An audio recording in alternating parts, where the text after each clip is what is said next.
dayaxoo faseexiyo bayro sifaaya qiisashada indhaha iyo filim lagu mashquulay wahwa ereyadaasi waxay hordhac yihiin heesta Firdawsa waa hees loo hibeeyey islamarkaana hadiyad looga dhigay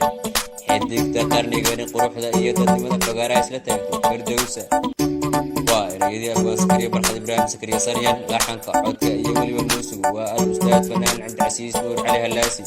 farsamadiyo soo saarista waa Maamuus Media Production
Firdawsa